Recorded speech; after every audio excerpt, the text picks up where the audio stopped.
আদ্রিতা রায় আনন্দবাজার কলকাতা পত্রিকার বাংলাদেশ প্রতিনিধি অঞ্জন রায়ের মেয়ে। তার নাম অনেকেই কম বেশি শুনে থাকবেন। সে নারীবাদী নেতৃত্ব হিসেবে কথিত।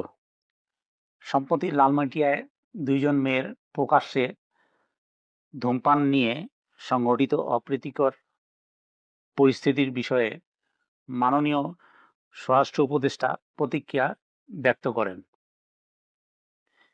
তিনি বলেন, প্রকাশ্যে পাবলিক প্লেস ও পরিবহনে ধূমপান বিষয়ে সুস্পষ্ট আইন আছে, যা 2005 সালে প্রবর্তিত হয়েছে, যেখানে শাস্তির বিধান আছে।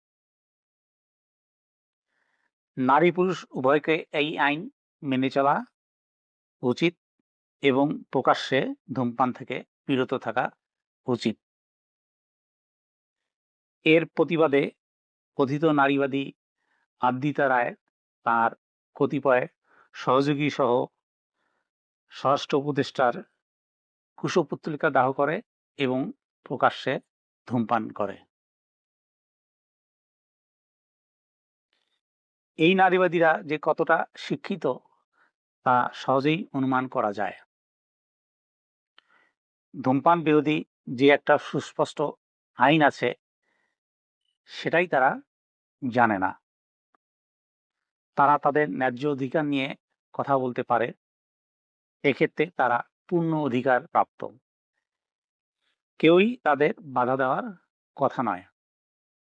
কিন্তু কি করে তারা ব্যক্তি ও সামাজিক পরিবেশে ক্ষতিকারক বিষয়ের পক্ষে কথা বলে, সেটাই বোধগম্য নয়। বিষয়টা আমাদের ভাবিয়ে তুলেছে। ধন্যবাদ।